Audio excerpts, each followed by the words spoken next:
Alright, what's up everybody, and welcome back to the next episode of the Grandmaster Plan Gwent City podcast. We are back with my boy Devil Driven. What's up? How you doing today? Good, Chew. What's up? How's it going? Doing well, man. And we also have our very special guest, the one and only JoeSn0w. How's everything?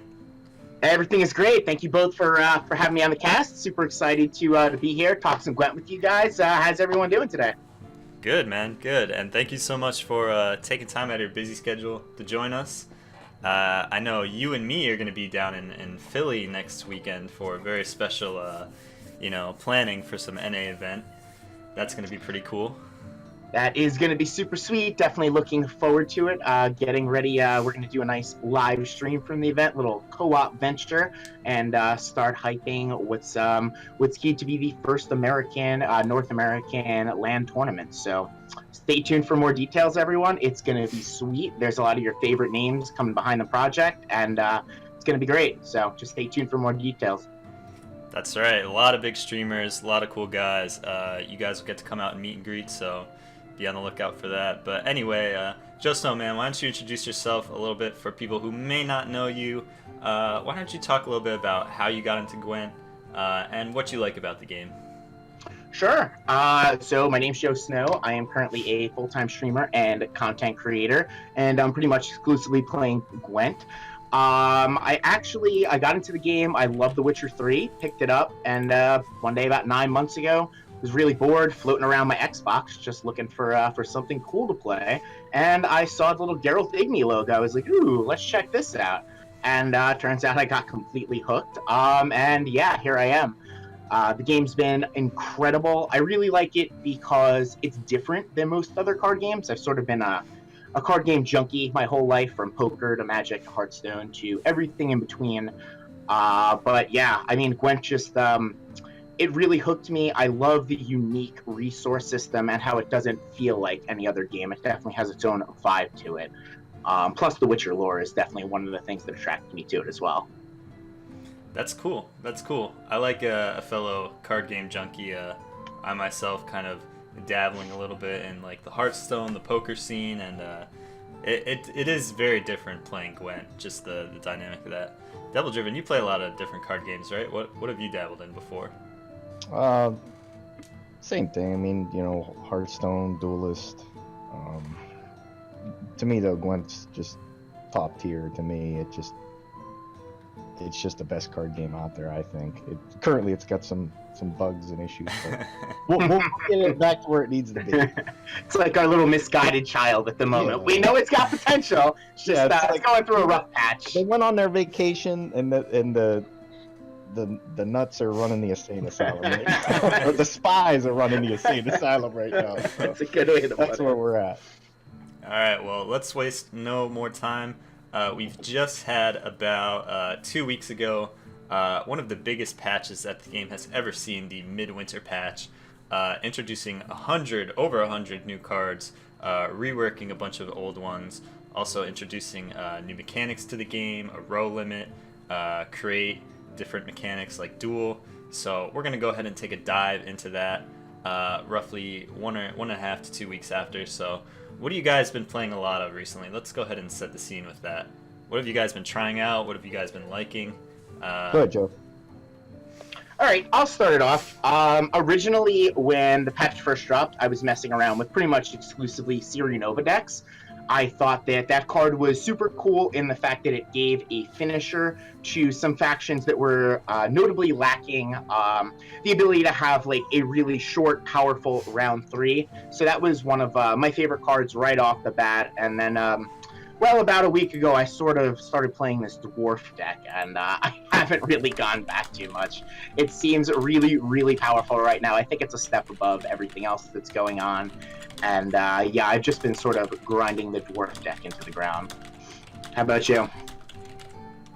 Yeah, I watched I think it was day one when all the cards came out. I was watching Tragic and Gwent to town and everybody trying to come up with something, and they're like, "Don't tell nobody about this dwarf deck. You gotta keep it a secret, Manny. Don't play this on any of your videos." And sure enough, I mean, they were just wrecking everybody. I'm like, oh my god, it's listed in my decks as secret weapon. You know, it's the cat's out of the so bag good. now, though. Yeah, that's Yeah, like, I think they found out. Yeah, they broke it, and then of course everyone else figured it out because they just watched their games and they're like, oh, okay, yeah, this works. I But, remember yeah. I remember Randy posting something like, I think dwarves are like tier 1 secretly, like real beginning early in the patch, and his list was different. Like he was running Xavier and stuff like that, so like not even that optimized. But yeah, dwarves have been a really big surprise, I think, for a lot of people, coming in as like the strongest deck right now. I was definitely. Oh, sorry. No, go ahead.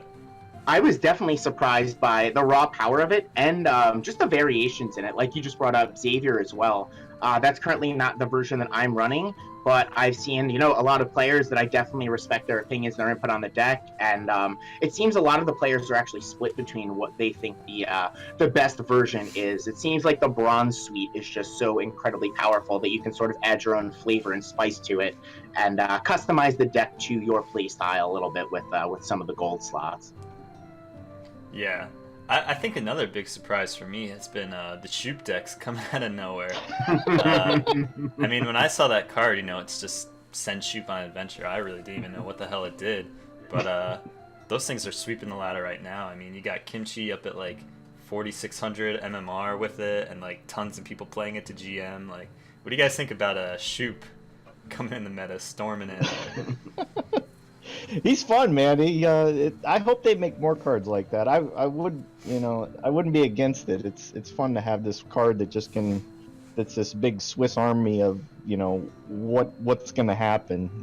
He could charm enemies over. He could duel enemies. He could stay on the board. It's great. I love it. I think he's awesome. It's so weird because you look at the deck and you're like, there's one of them and everything, and you're so used to seeing cards that just thin down to 2 cards, and you got this list with just a bunch of random stuff, and it's like, and it works. You're like, oh my god. I think it's great though. I hope they make more cards like it. I actually completely agree. I'm super surprised to see the success. My initial impression was that it probably wasn't going to be viable near the top of the ladder, and it looks like the early results are proving me a little bit wrong there. But I absolutely love the card. I think that cards that give you different ways to build decks and really challenge you as a deck builder to work outside of the normal constraints of 3 of are just super interesting. I think it's great design space, and I'd also like to see more similarly flavored cards in the future. That really, the decision's not all during the gameplay itself. The decision happens a lot during the deck building phase. I think it's really cool. Alright, so here's an interesting question for you guys. We see most Shoop decks, at least up top in those GM type list ranks and near top of Pro Ladder, we see most Shoop decks being Sky Tall decks, either Ithne or Brewer. Do you think that the power of these Shoop decks is coming from the card itself, or do you think it's being carried more by the faction and the powerful things it can do, like Ithlinay Tremors and different dwarf packages? What do you guys think about that? Go ahead, Joe. I think it's a really interesting question, and my guess would be it's probably a little bit of both. Obviously, once you get the Shoop off, it's going to be an insanely powerful card in almost every situation, right? That's sort of your big payoff for that type of archetype. But there is definitely something to be said why you're seeing, the Ethnes and things like that carry the archetype. Scoia'taels are also just in a reasonable spot right now as far as their bronze suite. They happen to have a lot of bronzes that are pretty good on their own. It's not something like monsters where you really need, your frost dogs to get your frost and things like that. A lot of their bronze units just function pretty much okay and are solid on like average points. They just have a critical mass of them right now, and I think that's helping negate the drawback of Shoop. So I would say it's a little bit of both in my opinion. What about you? It's nice too that Shiro's in. I missed Shiru in Scoia'tael, so it's good that he got changed down to 4 strength, and nobody really uses the epidemic portion of it, but that was the biggest troll of the patch. Yeah. Throwing I think epidemic on that helps Shearer. it out a lot because a lot of things seem to just line up anymore for Scorch the way the Bears are always somewhere around 11 and stuff like that. So I think Shearer helps out a little bit too. I've been impressed with him, and it's one of my favorite like artworks on the cards, and it's just super flavorful. Especially if you played way back when, in like closed beta, Scoia'tael was usually like a Scorch based deck. It sort of just feels right that we're seeing Shiru come back into it, and really be a force. I agree. I think it's really cool. Yeah, I'm a big fan of that redesign too. What is one card that you guys would pick that was kind of reworked or kind of new card introduced that you would say is your favorite from the expansion? Oh, that's easy for me, man. Ronvid. Ronvid MVP all day long. That card is the best card, man. Even though he comes out now after the round, so he's not like that. You're not able to drive past it, but still, the card is just incredible. It tanks Frost for you, and he just keeps coming back for more and more and more. Just best card, best silver card in the game. Love it. I think. Oops, sorry. No, that's okay. I think Yorvid Meditation is kind of like the Ronvid of this patch, where it's like this cool new ability. He's doing something different, but he's really kind of pushing a certain faction or archetype forward. I definitely have to say Meditation would be my favorite for the patch. That one's a good one too. Yeah, Meditation's way up there for me. My favorite is actually a card I've had zero success with, but it hasn't stopped me from playing it. Vandergrift. I just think it's such a sweet card. It's sort of like a built-in tremors. It makes the Ragnar come down. It's really, really cool. I'm going to keep on trying to make it work. Haven't gotten there yet. I think I'm like 0 and 15 with Northern Realms so far this patch. But that's not going to stop me from trying. I just think it's a really sweet card. He's kind of like Ithlane Light with the tremors. A little bit, yeah, a little bit. Ithlane Light. Yeah, Ronvid don't like to see Vandergriffs in team. Then he goes to another row. It's like, oh no. That is true. Yeah, but Vandergrift's cool. I think he's got a lot of potential too. I think he could be good in a certain list, but we'll see once some of the balance changes come in, I think, and things get more similar power level, if you know what I mean. I would, yeah. I think I know what you're talking about. But anyway, the other big thing that they introduced in the new Midwinter patch is create cards. Now, this has been a huge controversy. People everywhere, discussing, is it good that RNG cards are being added to the game? Is this the right kind of RNG? Is this really the direction we want to take Gwent? Let's just go ahead and walk through these cards. So let's take a look how these cards have affected the meta. I think it was said by either Rethaz or Berja that these cards weren't really meant for the Gwent we have currently, that they're more for the new game mode in the future.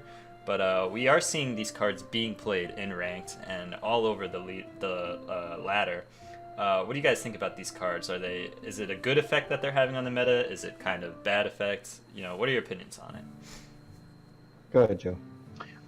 So I'm a little divided, because I think in general the mechanic is incredibly sweet and awesome, and I actually think it's the sort of RNG that this game shouldn't shy away from. Take a card like Elven Scout, for example. The variance range isn't too huge. Sometimes it's a little bit better than others. It sort of lets you find the right tool for the right job, and I think cards like that are amazing for the game. And they add a little bit of versatility, so the games feel different. And you don't get bored of the same 6 bronzes over and over and over again. For me, where the problem comes in is when the variance range reaches too high, and the ability to particularly create the silver card advantage spies. I'm hoping that was just an oversight, and I hope it gets fixed, because in general, I really, really do like the create mechanic. I think it has a lot of potential. I like it better on bronzes than I do on silvers. Just because it keeps the variance range in what I would consider personally like an acceptable range. But I think the spies are a big problem. Besides that, I'm actually a huge fan of it. What about the leaders? Create leaders. I haven't. I don't know. I don't think they're too powerful. They're so bad. I mean, yeah, I've seen them played a little bit, and they really feel like they've been tuned for the new game mode, right? Like, compare them to a Henselt or a Bruverhoog, and you're not hitting the same level of value and consistency and just raw points that you really need out of your leader. If you take a leader like Bran, your entire deck, the way you build the whole deck is based around Bran, and you just simply can't do that with these new leaders. I think that they'll be very cool for the new game mode, and I'd be very, very surprised if, going forward, you start seeing them at top level ladder and top level tournament play. Poor Whispering Hillock was at 0% on the Gwent up board. There was like a gray face in front of him. I'm like, this dude got passed up by nothing. I'm like, how is this even possible? No love for the zombie horses, man. Yeah. Did you guys see Ada's win rate was at like 30% or something so bad? Man. Like I That sucks, did. man. That card is so, like, the art for it is so awesome. It's just this vampire chick eating ribs. I mean, how Yeah, can it's you, great. like, not love that? yeah. I like your point, Joe, that the create cards work a lot better on bronzes compared to silvers. I think, the big kind of thing that people have honed in on is that these cards need to not be able to pull spies from their pool, and I think that's something that's almost certainly going to get changed in the future. But, outside of that, I still don't really like, cards like runestones or other silver or gold crate units. Being able to pull silver units from the game is just like super problematic in my eyes, because, you play a deck like Axeman or something and you get, 2 Darrens, or you play, a Skellige and you're getting 2 Restores. Like, it's just kind of, a little bit too wacky for my taste and a little bit too, like, high rolly in that sense. And, there's a reason why silvers are limited to a 1-of in deck building, and that's because they really are very impactful in the game, and being able to get 2 of a certain silver is pretty scary in my eyes.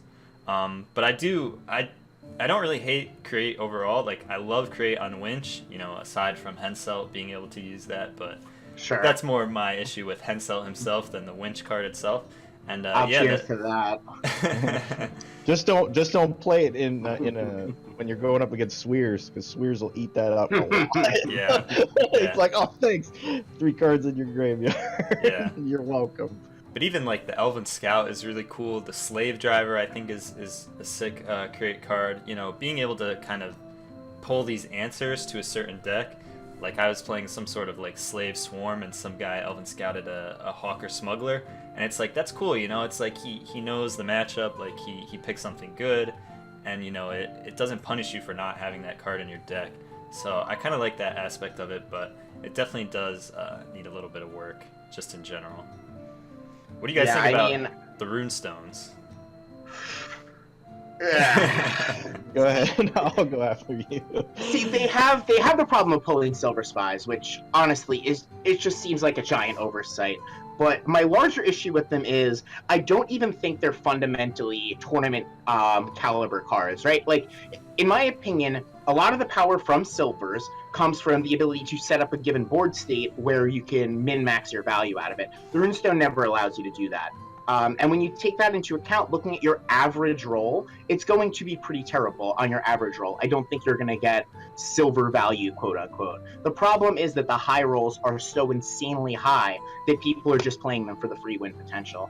After winning round 1, just high rolling spies, hitting that second restore, that second Darren, exactly the type of scenarios that you were bringing up. I just don't like to see it go in that direction where it's like, would a card be good, for example, if it said, I don't know, flip a coin or roll a dice, 20% of the time you win the game, 80% of the time you lose.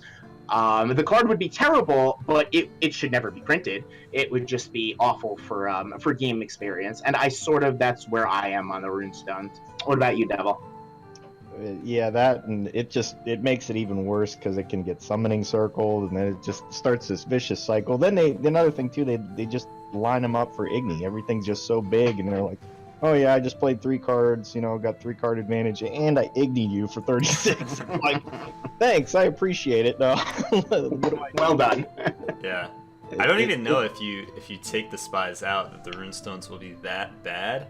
I mean, they'll probably be really good in certain decks. Like, you look at dwarves, you just play a runestone in that, and you've got Dennis, you've got Barkley, Hattori, you've got Pauly, you've got all these great, cards that you can pull.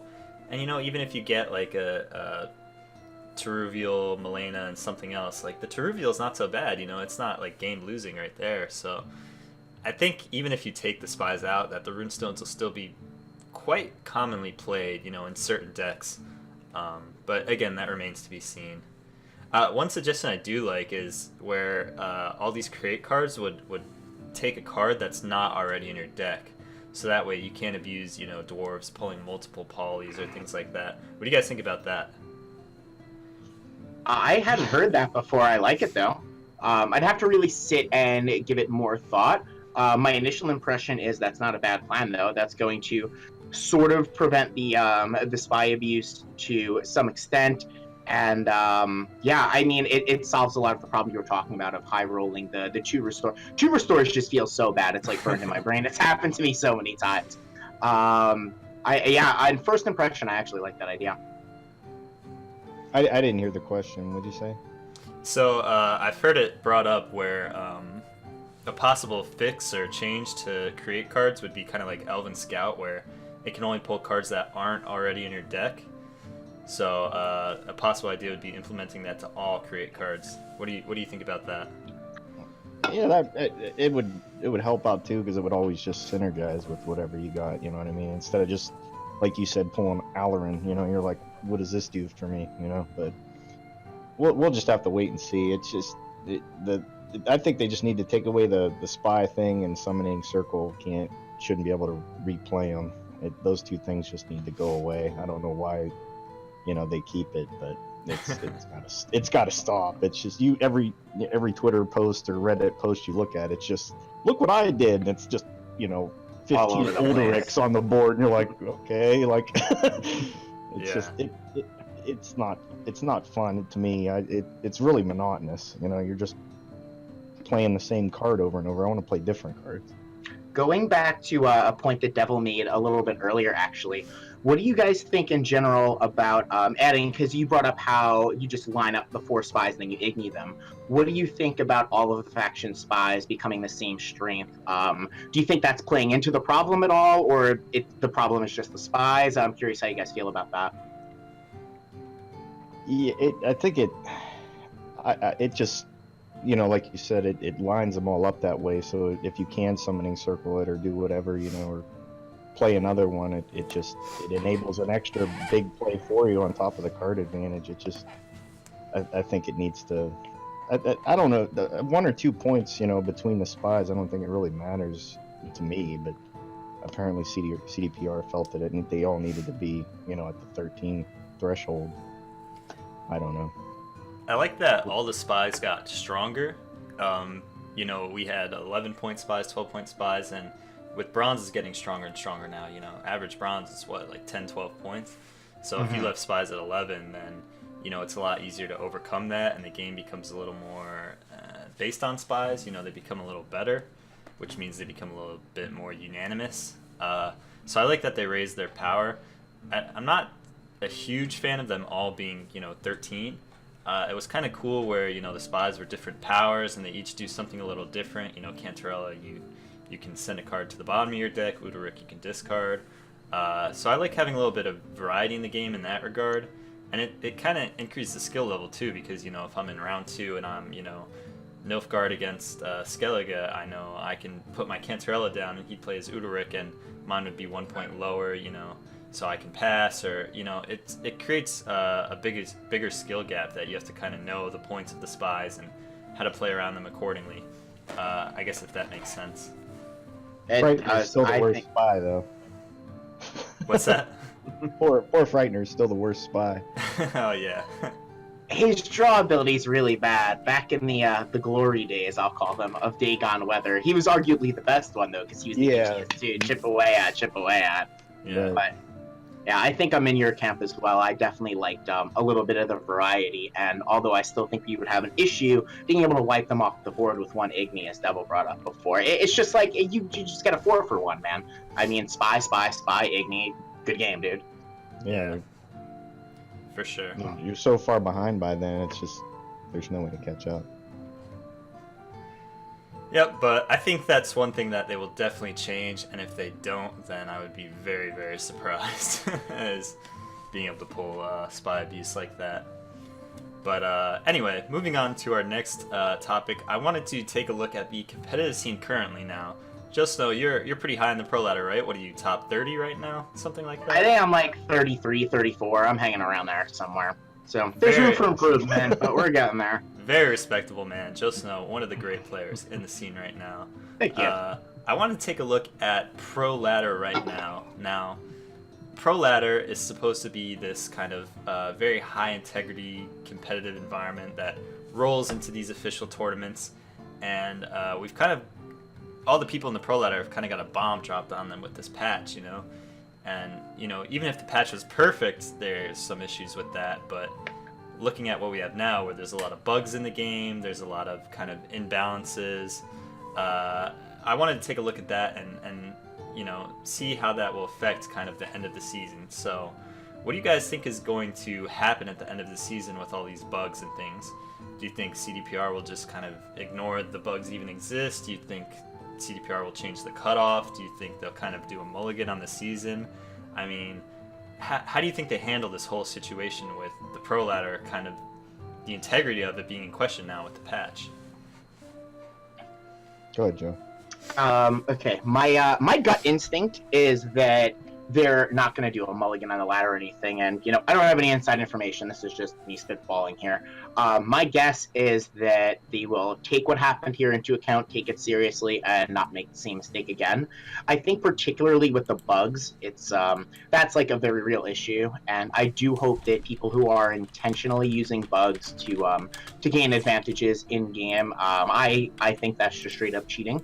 In my opinion, I know that opinion can differ, but I do think it is cheating, and I hope that some of that gets addressed. But as far as everything else, I mean, it's unfortunate that when you're grinding, and then, you know, a giant bomb drops, right? Like, the whole meta changes. But one, just to play devil's advocate, one could also make an argument that the players who show the skill and the quickness and ability to adapt to the meta as fast as possible are also going to reap the rewards from that system. And since an argument like that exists, I'm actually relatively okay with it. It's interesting. I don't think it's the best way to do things going forward. But my issue is much more with the bugs. How do you guys feel? All I could say is that when the shroom bug was around, they found people that were using it, and they got kicked. So, Glad just to to let hear you know, all I picture is Burza holding up the phone and be like, "I'll find you, and I will ban you." I have a certain set of skills. Yes, he will. He will ban the shit out of you. Yeah. Especially if you're not playing Scoia'tael. Maybe if you're playing Scoia'tael, he might let you fly, but if you're playing SK, you're done. It's kind of an interesting ethical question with these whole bugs, you know. Obviously, the pro ladder is super competitive. Like, there's a lot of money on the line, a lot of fame. You know, you see guys getting up to top 15. You know, we won't name names, but it's known out there who's doing what. But people abusing bugs to, you know, maybe on purpose, maybe on not. You know, we don't really know. As someone who's kind of also playing on the pro ladder, I mean, what do you do at that point?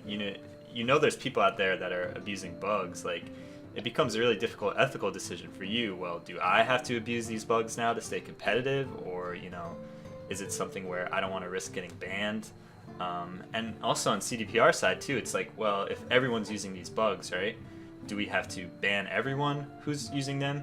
You know, are we banning, how do we determine who's doing it on purpose and who's doing it accidentally? Because a lot of these bugs you kind of just fall into on accident. What do you guys think about that whole thing? Why don't you start this time, Devil?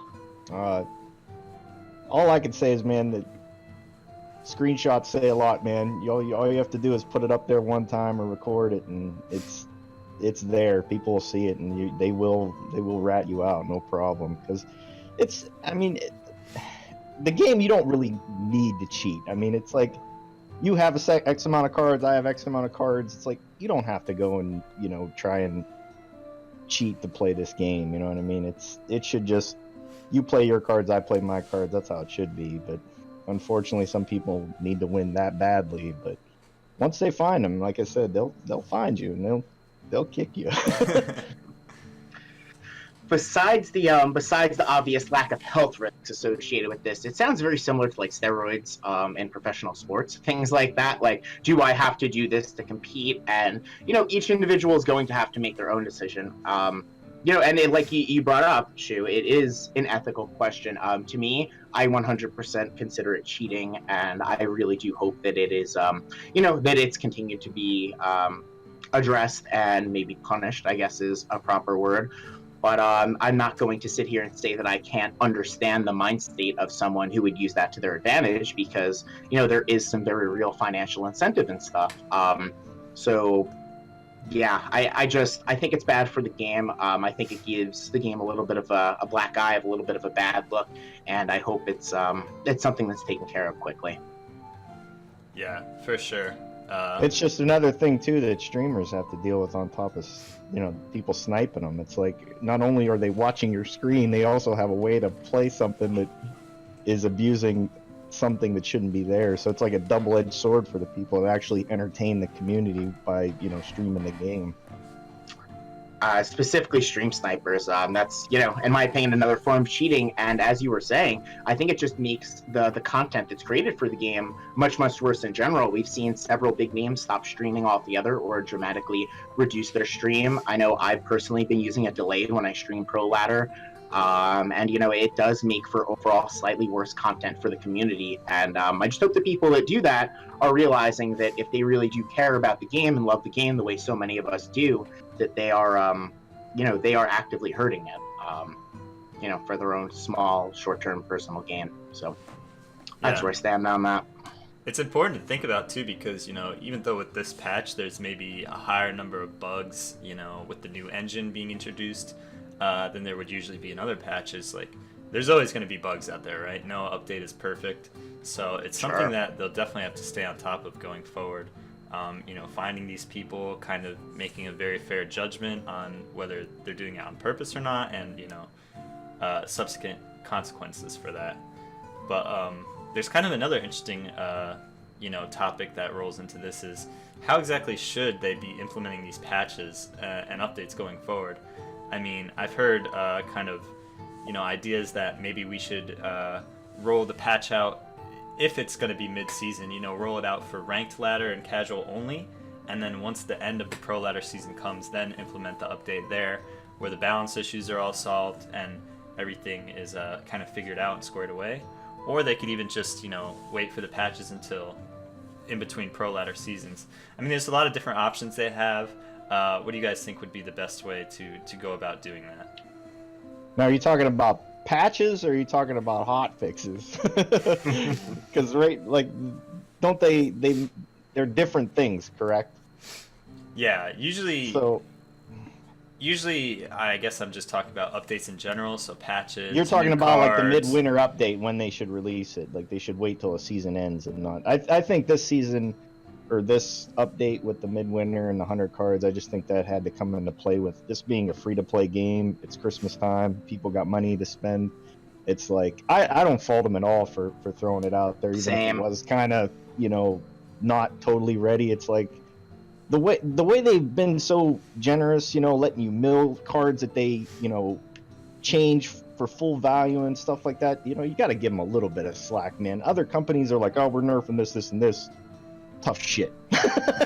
They're like, okay, you got 3 days, you could mill this for free, get another gold card that you maybe want to use better, so they probably should wait till a season ends before they introduce new cards. But this one, it stinks that it's so bug ridden that it just looks really bad. But it is what it is. It's Christmas time, people got money to spend. I mean, I literally couldn't agree with you more. You sort of summed up everything I was about to say.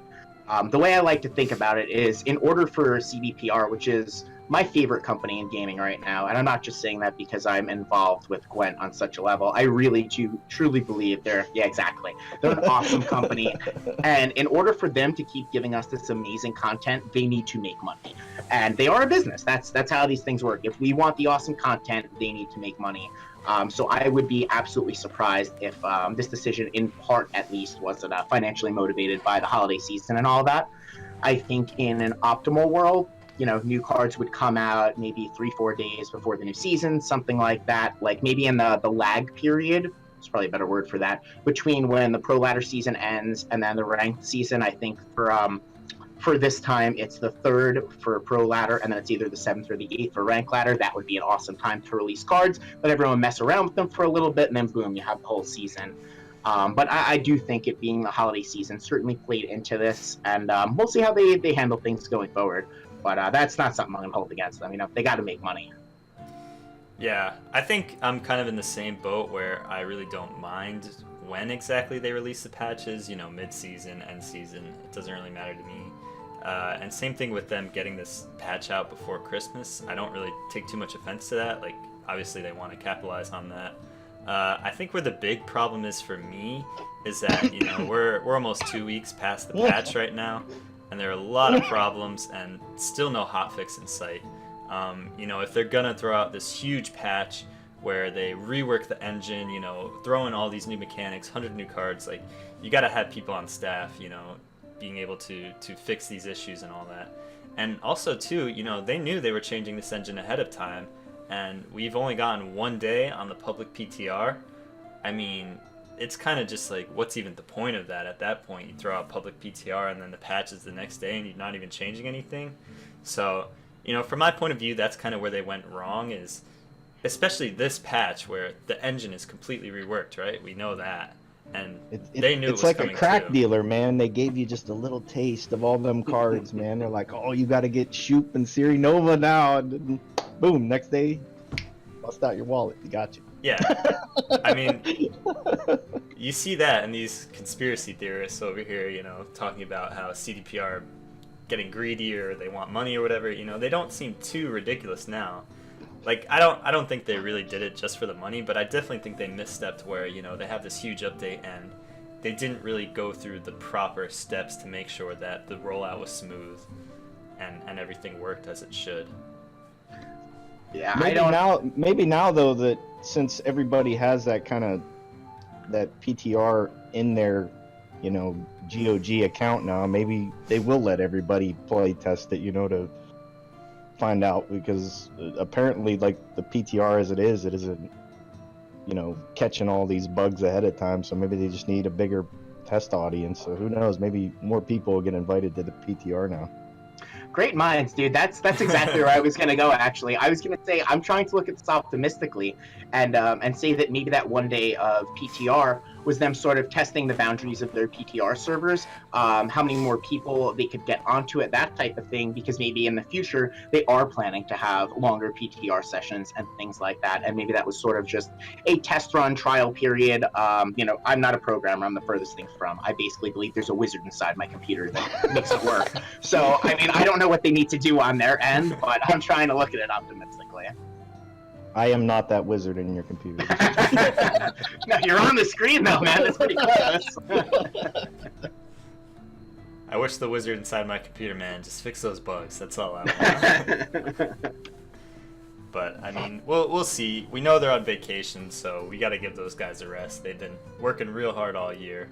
It's just a little disappointing that we have to deal with bugs and all that for the time being. But anyway, so looking ahead to the next event, again, kind of roping it back around to Pro Ladder. Currently, we have a majority of the top 8 people on the Pro Ladder leaderboard right now have already been to previous events. I can just read off the top 8 real quick. So we have Adzikov, been to pretty much all the events. Han-chan in Open and several Opens, I think. Game King, C-Mel was recently in the last Open, I believe. Shaggy Nuts, Coleman, Tailbot, all have been to events before. And then Mago at number 8, who, you know, definitely has the skills to qualify, but, you know, has other issues outside of that where he hasn't been to these events. So basically everyone in the top 8, you know, has qualified to tournaments before. So we're seeing a lot of these same names over and over again, getting into these official tournaments. What do you guys think about that? Do you like it? Good thing, bad? I think in part it's good and in part it's bad. What you'll notice, not only are these all insanely talented players that you're naming off of, right? There is no one in the top 8 that doesn't belong there. These players are incredible. That being said, besides just their skill, there's also an immense amount of work that goes into this, right? There's not everyone. Let's say maybe there's 200 people that are capable of, you know, top 8ing that spot on skills alone. let's say it's something like that, you also have to be in a position where you're able to put 1,600 games into just into the pro ladder. So I do like this, and I like the fact that it builds up storylines for your star players. I think that that's a key part of marketing, and I think it's a great decision. But I also think there should be other ways for people with potentially less time to invest to try and qualify for some of these big events. I really like the qualification tournaments, for example, like how, what was that? Petrify qualified for one of the Gwent slams. I know Randy of Cintra had won one. I know Panda won one. I think those are a great idea for people. You're not going to win one of those tournaments if you don't have the skills for it. But I think giving other people an option to get their name, their face out there, and really show off their skills would be good in addition to the current system we have now. I definitely want to see more Petrify, man. I love it, man. We all do. The pirate hat. He's like, yeah, it's like this is what we need, man. We need somebody a showman, somebody shows up. He's awesome. Yeah, it was the highlight. Even though he got knocked out early, I loved it. Then he popped on the hat, and I'm like, this is great. I love it. I even like Super JJ. He pops off after games. You see the emotion on his face. I think we need that for sure. Characters. He reminds me. He's like the Tom Brady of Gwent. Like he's like real clean cut. He's real good looking, and it's just like he just always seems to win. It's like I don't know. He's good too. He's definitely good too. Yeah, it's interesting, the pro ladder. I mean, it's certainly a very good way to test who's good at the game. I mean, all those people in the top 8 are great players. Like no question about that, right? I think the problem with it right now is that it's maybe just a little bit too exclusive in terms of the tournaments themselves. Like, you've only got 8 guys going to these events, right? It is very expensive to put these things on, and obviously a lot of work, but it would be real cool from my point of view if, you reach out to even, top 16, top 32, then we can kind of see more guys, more names get in there. I mean, who wouldn't want to see JoeSn0w at a tournament, right? Right there knocking on the top 30. I couldn't think of anyone. But yeah, I think that's an awesome idea. What about like a March Madness type of event? You have like your top 64, all the fans get to fill out brackets, something really cool like that. It's this huge event. I don't know the financial constraints of it, but I really like where you're going with the idea. That is an awesome idea, yeah. March Madness, Gwent.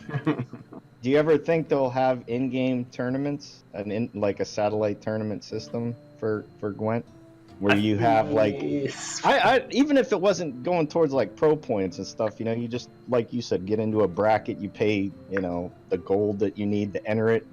It would, I'd be doing it, man. I mean, I ain't the best Gwent player in the world, but I would do it, man. It'd be fun to see if I can, get through and, win some, have some special prize at the end, get a special like card back or something like that. Yeah. It'd be great. But I hope they get that going someday. That would be amazing. I think they'll definitely do it. Like, we've already kind of seen the groundwork laid for that with, the last pro ladder season having this challenger qualifier with the top 200 in the pro ladder. And I think like the community was super receptive to that, right? Like all the pro ladder players basically, like it was literally a vote and people voted. They wanted to have this. They wanted to see it. And it was great for the game too. Like people were streaming this event. People were really invested into it. You got some kind of dark horse candidates like Coleman coming out of nowhere and getting to the finals of Challenger. I think it's something people want to see, and CDPR realize that. So I think in the future there will definitely be some sort of more robust tournament system for getting people to these events or getting people, satellited into these tournaments. And I think that's a good thing, honestly. I really hope so. What I try and think about is, although it's not perfect, look at the effort they've put into growing their pro scene already, growing their esports competitive scene. They're putting so much time, effort, money, so much. They got a castle. Yeah, they have a castle, man. Like, it is incredible. They're going in the right direction, and I think we do have to remember, for everything that's not perfect, that this is in its infancy, right? Like, this is only a couple of months old. This is all still very, very new. The game's still technically in beta phase. There's only room to grow from here, in my opinion. And I just think that they're showing that they're going in a direction that's going to be very, very beneficial for the game. Yeah. I think I'd like to see maybe more like online system kind of being embraced. Like right now, all these tournaments are kind of LAN in-person live events, and if you get something like an online qualifier or something, you could break it wide open. Like tons of people can participate in this, and I think the big thing that'll lead to that is spectator mode. Like I think in order to broadcast these events and really ensure that they're fair. They need to have some sort of spectator mode where these games can be watched in real time. So I think once that gets going, it'll break the whole scene open. I mean, I think that's a very, very good point that you bring up there. My guess is by their other actions, that's something that they're looking into, right? They just seem to be very esports driven, very competitive scene driven, and I think that's they're aware of that. The sooner that comes, the better it is for the game, in my opinion. Yeah, they could even do some sort of I don't know, gambling system, just for more casual fans where you can put ore in and kind of go through this and maybe if you make it, top 60, top 100, top whatever, you get a certain amount of ore back. And that way it could be a cool thing for maybe more casual people to do or people just kind of breaking into it. Like, there's a lot of cool ideas they could do with like a tournament client. Maybe even get special card backs for winning a tournament, things like that, or borders or things like that. Not card backs, different game. But yeah, there's a lot of cool stuff they could do with that. All right, so I think what we want to do next is go ahead and take some viewer questions. If you guys listening on YouTube or Spotify, we are doing this live on Twitch.tv. We have people in the chat, and we're going ahead and take some questions. I've been keeping an eye on the chat. So earlier today, the Kayer asked, what will you guys drink to celebrate Gwent New Year's?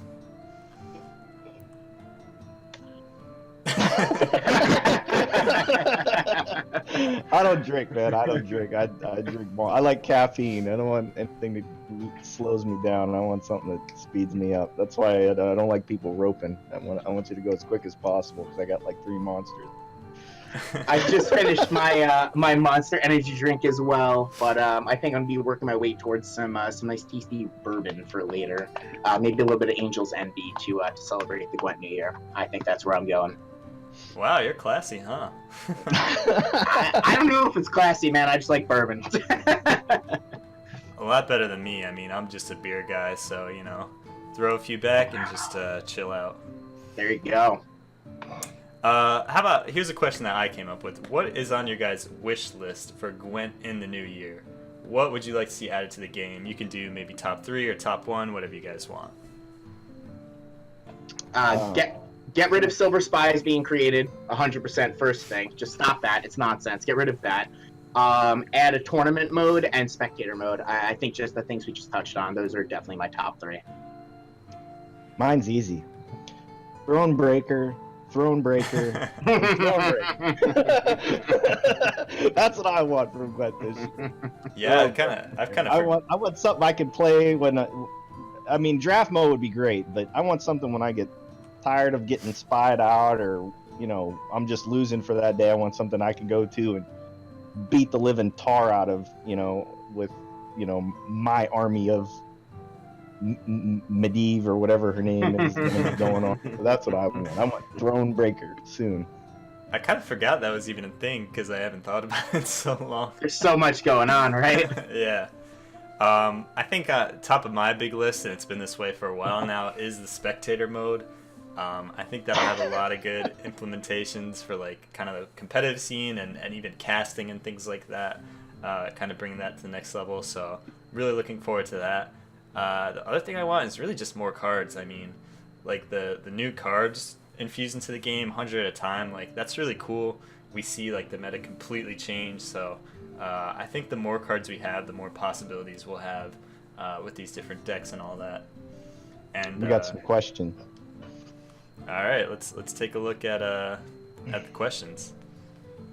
No coin flip wish, guys. You are Mythanor. I ain't even going into that, man. I was trying to not admit that sounds football. It's the age-old question. It's just not going to happen. One day we'll all be sitting back and remember when coin flip was See, I did come up with the perfect way to solve it, though. Whenever I'm in a game, just give me the red coin, and I'll never bitch about it again. 100%. You could come up with some wacky suggestions, like, you know, every time you win the coin flip, like a card, you have to replace a card in your hand with like a really trash card or something, you know, something like that. Yeah, I haven't heard that one. That's kind of cool. Yeah, I don't know, just something. You draw stupid. Alarin. Yeah, right. You get Roach in hand. That's what you get. Yeah, swap a card in your hand for Roach. Yeah. So this one comes from Wittgenstein, kind of a two-parter. How do you feel about the new card pool? Is it too big or too small? And also, how often do you want new cards to be released? So what do we think? Is 100 cards too much, too little? You want to start off? I think we needed the 100 cards this time. But the way they were doing the little, 20 cards, 21 cards was every, what was it, 2 months? Wasn't too bad. It was all right. I just think that the way people grind Gwent so much, you got to keep implementing new cards, because I don't think we can go 6 months with no cards until we get a decent sized card pool. Right now, it just they got to keep the 20 card every 2 months strategy right now. But we did need a big infusion of cards this time, I think, for the end of the year. I love the giant infusion of cards. Not that I don't enjoy it at other times, but my absolute favorite time to play card games is right after a giant content drop, right? I love building decks. I love thinking about the possibilities. Could this work? Will this happen? You play against your opponent. You have no idea what they're up to either. It's just everything is so cool, so fresh. And yeah, I'm a big fan of the larger drops. Also, if I was looking at it from a business perspective, you release 20 cards every 2 months. There's a lot of, once again, I think the company needs to make room to make money to sustain in the long term, right? You could just save up your resources, and it's really easy to get 20 new cards every 2 months. So I think it's just better for the game and better for the company. I think they should try and push out as many cards as possible, man. I love building new decks. I wouldn't mind a little bit of both, where maybe you get, the slow drip of 10 cards a month, and then maybe twice a year or 3 times a year they kind of throw out 100 new cards into the mix. That way you kind of get a little bit of both, and you're always kind of getting a little new injection of fun into the game with these small card drops, and then a big one every so often. But anyway, next question we have from Jungleman3. Do you guys think CDPR outsourcing someone to make a Gwent anime would bring in more Eastern Asian players? How do you guys feel about anime? they call it Shadowverse. That's where you go for your daily dose of weebs. Gwent has a specific art style. I mean, and some people even said that some of the cards that came out didn't look like they belonged in the set. I'm like, I don't know, but I just think that nobody is touching Gwent in their cards. You look at other card companies, things, I mean, they're like this big on the screen, and maybe they shine, they get a little sparkle, something maybe just moves, but everything in that Gwent animated card for that powder you put into it is moving, it is doing something. So yeah, no, I don't think they should. I think it would just alienate people that are accustomed to the game. Why is this broad with big old, hoo-hoos. That's why we have Chris. Yeah, I mean, I agree. I just think that the Witcher lore, it was definitely part of the reason that I started playing the game in particular. The Witcher lore is great. It's one of their strong suits. And as you were saying, Devils, the cards just look gorgeous. The premiums are top-notch. Everything looks great about it, feels great about it. And, sure, it's not the thing for everyone, but I think you'd be letting a lot of your mainstay fans down if you just went and wildly changed the art of the game. I wonder if that card that someone mentioned to you that looked like it didn't fit was Algol, by the way, because it doesn't look like it fits to me either. It's sort of cartoony and just a little strange. I don't know. Yeah, I seen it on Reddit that somebody was saying that some of the cards don't look like they fit the mold, and I'm like, I don't know, they all look amazing to me, but yeah, no no anime in Gwent, please. I'll take a pass on It's that kind as of well. fun when you have, you know, cards that are a little more out there. Like, you've got a card like fucking the Skellige card, you know, the big wolf man who's literally like fucking drowning a guy to death. And then you've got like, you know, a golden chicken next to him. So it's you kind of could just make fun how you Geralt- have that, you know, kind of duality or kind of, you know. Just change Geralt Digny for like a month to One Punch Man, and you'll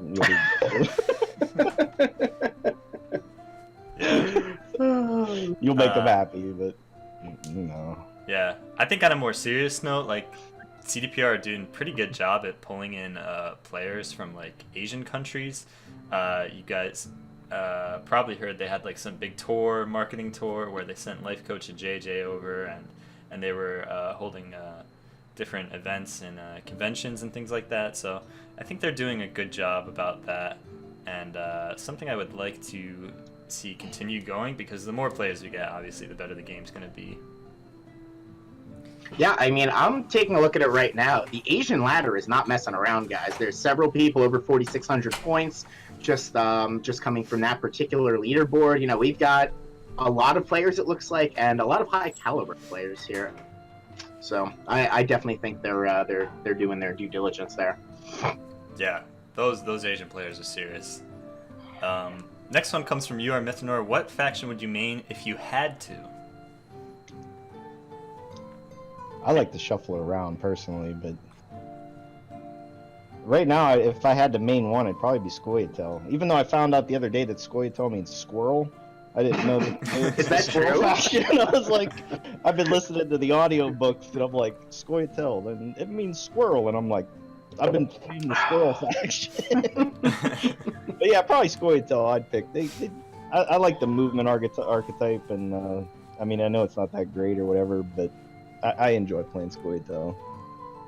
I'd probably I think I main could guess monsters. from you. Oh, yeah, that's what I was going to say, monsters. Yeah, I'd probably main monsters. Like, Scoia'tael used to be my main back in closed beta, but I mean, that feels so long ago, and I just really enjoy the mid-rangey, grindy value decks and trying to use your weather the best you can, and I was just right at home in the old Dagon meta. It just felt like my kind of deck, and I really like the play style of that deck. So, I mean, even when they're bad, I could spend 2-3 hours just losing with the deck and I'm having a blast. So, it would probably have to be monsters.